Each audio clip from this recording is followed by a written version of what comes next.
how are you doing? It's been a really long time since I've posted anything here on YouTube and I've missed it a lot, so I'm so happy to finally be able to record this video. Yeah, my life has been really busy recently. In this video I just wanted to catch up with you and tell you what's been going on. I wanted to share with you some of my plans for the summer and for my YouTube blog. On my other social media platforms, I've asked you whether you had any questions for me. I've picked some interesting ones and I will answer them in this video. So there will be a little Q&A part. By the way, right now I'm in a studio, in a photo studio, because today my friend and I decided to practice our photography skills here. I just decided to stay here to record this little video. I really hope that you will enjoy it. Let's go! The reason why I've been kind of missing in action recently is that 2 months ago I signed up for a driving school here in Izhevsk, Russia. I think I was kind of naive when I was doing that because I thought that this intensive 2-month course will help me to get a driver's license and it will be like not a big deal and I'll continue living my normal life. But it turned out that it's really time consuming and really stressful. Well, first of all, I decided to do this driving education here in Izhevsk just because it's a small town. I thought that it would be a lot easier to learn to drive here because the traffic is not so bad, it's a lot cheaper compared to the big cities. The driving education consists of 2 parts. There is a theory part and the practical part. They gave me 2 options for the theory part. I could either attend offline classes or I could use their new online platform with recorded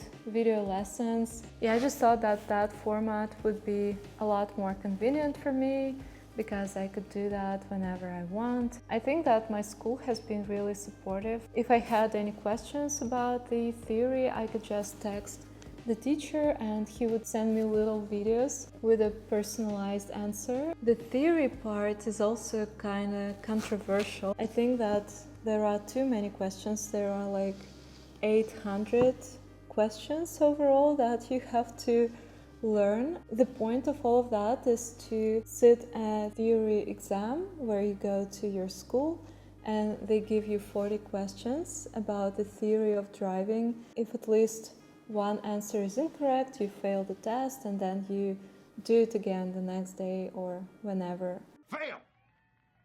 I guess that they could get rid of maybe 30% of questions because they are, I think, pointless. They're very technical and I don't think that a lot of drivers actually use this knowledge when they drive. And this Monday I went to school to try to pass this test, but I failed because I had 2 incorrect answers. And of course the main thing that you have to do is to attend the driving classes with an instructor. You have to have at least 20 lessons with an instructor and every lesson is 90 minutes. I go to those lessons like every day at 8 o'clock in the morning, and after that I go to work, and after work I need to learn the theory of driving. And it's been just too much. And every time when I think about it, like, oh, tomorrow in the morning I need to go to my driving class, I cringe a little bit. It's not because I'm lazy, I actually like studying, but this experience has been a little frustrating for me. Yeah, I'm also learning to drive the cars with a stick shift. I think that's what it's called. During my first lesson with an instructor, he just put me behind the wheel and he said, okay, go. And we didn't practice in some remote place, it was in a busy part of the city. I was already a little shocked that, you know, there are so many people and cars around me, and also I needed to be able to control this car without any experience. That was a little overwhelming. At first he was really friendly, but then during one class he came to the class and he was really nervous and kind of like irritated. I guess that he just wanted to vent out. So when I was driving, I was crossing the intersection and he just started screaming at me because I wasn't gentle enough with the pedal, but it was one of my first classes and I was still getting used to this car with a manual transmission. So basically he just started screaming at me. I started panicking because I was trying to concentrate on the traffic and I was crossing the intersection, and my instant thought was that, okay, is it a red light or is someone like driving really fast towards us? And then I just stopped, and then he started screaming even more. After I finished with that intersection, I just stopped the car and I started crying. Eventually he said sorry and he said that he was wrong, but I just thought that it's highly unprofessional to do things like that. It's not like he's a volunteer. I pay them for every class I take, and I think that the person has to really respect a student and give them knowledge without any extra emotions. After that, I just decided to contact the manager and switch a driver. Some of you said that in the United States and some other countries you can just practice driving with your friend or with your relative, but in Russia it doesn't work that way. It's actually illegal to drive a car if you don't have a driving license, unless you're driving with an instructor. So anyway, it's been 2 months since I signed up for that driving school, and my final exam is coming up. I really hope that soon all of this mess will be over and I'll get my driver's license, and then I can just practice with someone who can drive. Right now it's summer here in Izhevsk and I have so many ideas for my future videos on YouTube. I really want to travel to some interesting places around the Udmurt Republic and maybe further. I think there are so many places in Russia that I want to visit, and I have planned some trips. At the end of June I will go to some interesting place, and also hopefully this weekend, and I really hope that all of that will work out, because you know, life has been very unpredictable recently. How are you and your family doing? We've been doing pretty well, I think, in general, if we don't pay attention to the crazy situation in the world. And of course, some things are changing and we can't really control that. My parents have been working on their dacha and they're growing some vegetables and trying to make this place prettier. My siblings have been doing fine. Well, my mom, you know, she is a business owner and she has a little bookshop for kids. Her business has suffered. Everything that you buy for your shop has become more expensive, so you have to raise the prices. But of course people don't like that and they stop buying things. My mom has been a little nervous about her business, but she still continues. I'm really proud of her because during the pandemic she has managed to survive this crisis. I'm speaking about her business.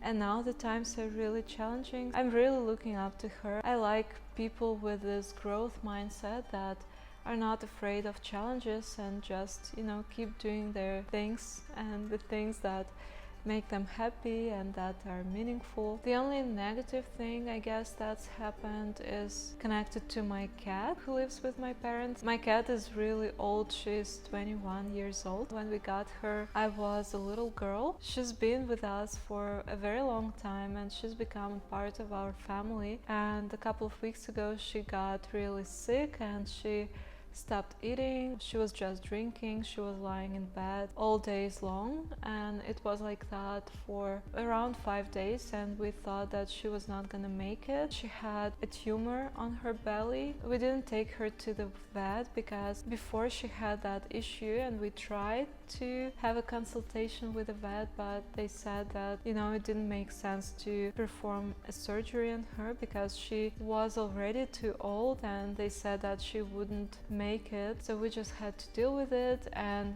at that time her tumor somehow magically disappeared, and then she started living a normal life again. And now this tumor came back. Yeah, we were getting ready to say goodbye to my cat, but then I decided to buy this very addictive food for cats. You know, it's like jelly that cats go crazy about. I don't know, they add some cat drugs there or something. She started eating it, and after some days of eating that jelly food for cats, she started regaining her power, and now she's feeling fine. She's just a normal cat. I hope that she will continue recovering and she'll be okay again. Is there someone in Russia you would like to visit that you haven't been able to yet?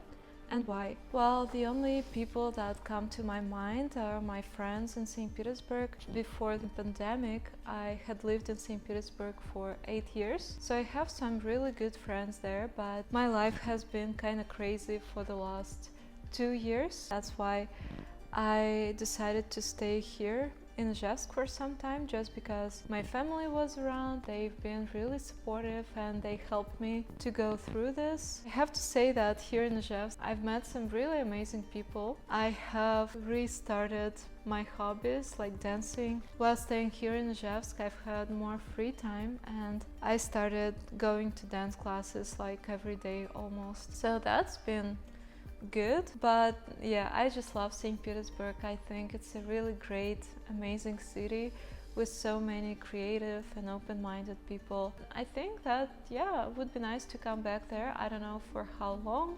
I don't know what my long-term plans are, but I'm hoping to make some new plans. And in general, I think that I would like to travel. Maybe I'm an optimist, you know, because for Russian people it's kind of challenging to travel right now. I would like to live in some other places, to continue exploring the world, and maybe to live abroad. What music do you like? Do you have any favorite bands or composers? Yeah, I've got several questions about music. Some people have asked me to recommend some Russian musicians that they could check out. I think I can make a separate video about that, but so far I can say that unfortunately I'm not a huge fan of Russian modern music. When I'm like far away from Russia for a very long time, that's when I start listening to Russian music. But when I'm here, I just don't have this need to listen to it. On a regular basis, I listen to foreign music. To be honest, I just can't live without music. I listen to music every day. Every time when I wake up, I turn on my speaker because I want to feel inspired. The bands that I like, I think I have some favorite ones, but again, I don't listen to them on a regular basis. For example, I really like Muse or Depeche Mode or Queen, what else, Linkin Park, but I need to be in a very specific mood to listen to them. Also because I go to dance classes, I just listen to the tunes that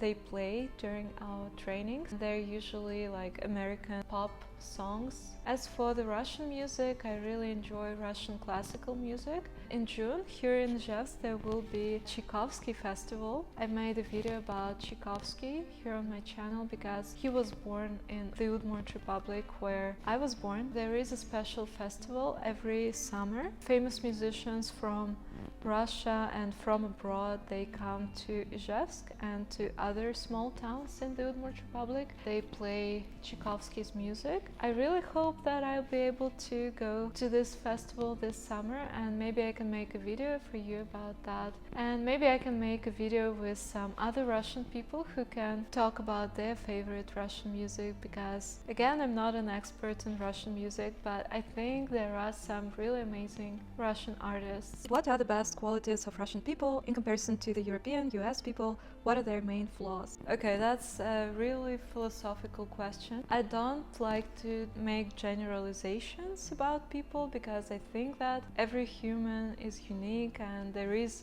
a whole universe inside one person, and you can't really judge a person by their nationality. But I guess at the same time, I have traveled around and I have seen some differences in how people behave. So I think that Russian people are very honest. I don't know if it's a good quality or a bad quality. I guess it really depends. You know, in Russia, people prefer to speak up. I'm not speaking about like speaking up to the government, but when you have just a regular conversation with a Russian person, he or she will tell you what they really think about things without hiding their thoughts behind what is considered to be socially acceptable. If a person doesn't like you, they will tell it straight to your face that they don't like you. I don't like you. From my experience, what I've experienced in the West, people are very friendly, they smile, and in general I like this a lot because, you know, I like this friendly atmosphere. But at the same time, when you are getting to know a person and you feel like, okay, everything is nice, they're smiling, they probably like you, but then suddenly this person disappears and they just completely cut you off without any explanation, and then you're kind of like shocked because how can that happen? You know, this person was smiling at me yesterday and now they're completely ignoring me.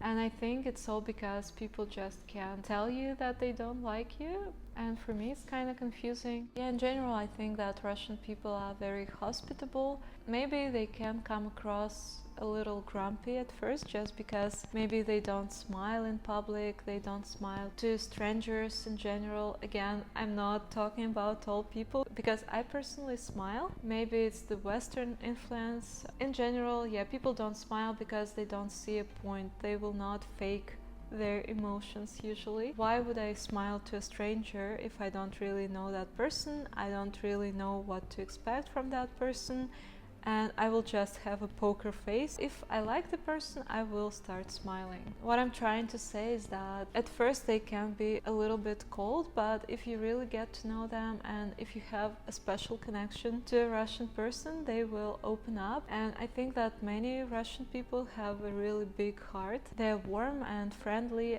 Again, not talking about everyone, of course, there are some crazy people everywhere. Have you ever been to Italy? What Russians think of Italians, both positive and negative aspects? Well, I think that in general, Russian people love Italy and everything connected to Italy. Personally, I've never been to Italy, but it has always been on my bucket list. I've seen so many documentaries about Italy. I really love the landscapes, the culture, the history. I really want to travel to all the main cities in Italy, and I would love to go to small villages. From what I've seen, the nature is just breathtaking. A lot of music and art comes from Italy. I love all of that. As for Italian people, I think that Russians really love them. There is a saying that Russians are the pessimistic version of Italians. I think that both Italian people and Russian people are very hospitable. They have a big heart. Italian people, I guess, are more expressive, and Russian people are more reserved. I think that in Soviet Union, Italian films were very popular, especially the ones with Celentano, and nowadays they're still quite popular. Italian music like opera is amazing. There are Italian singers that Russian people really love, like Andrea Bocelli, I think that's his name. People just love that guy. In general, there is nothing negative I can say about Italy. Who doesn't like Italy? Italian food is amazing. Which do you prefer, Soviet Union or current Russia? I have never lived in Soviet Union. I was born in Russia. I don't think there is an ideal place in the world. I can't say that current Russia is an ideal place as well. Of course, I think that compared to the Soviet Union, it's a lot better. I wouldn't like to live in the Soviet Union for several reasons. Even though some people say that, oh, Soviet Union is coming back, I don't think it's possible for the Soviet Union to actually come back, because the world is moving towards something very different, and I think that our future is gonna look very different to what we're experiencing now. Of course, there are many negative aspects to the current Russia, but at the same time, there are still a lot of possibilities. There are still a lot of good things. I'm just trying to look on the bright side and just focus on the things that I can control and just keep living my life. So I hope you've enjoyed watching this video. Thank you so much for being here with me today. Thank you for your questions. I'm still planning to answer the rest of them, and actually some of your questions, they inspired me to make separate videos, like the question about the music and education in Russia. If you have some other topics that you want me to make videos about, please let me know in the comments. Thank you so much for supporting my channel by liking my videos and subscribing. And special thanks to the people who support me on Patreon, PayPal, and actually there are now some other ways of how you can support me. I will link them down below. I hope to see you soon. Have a great day. Bye!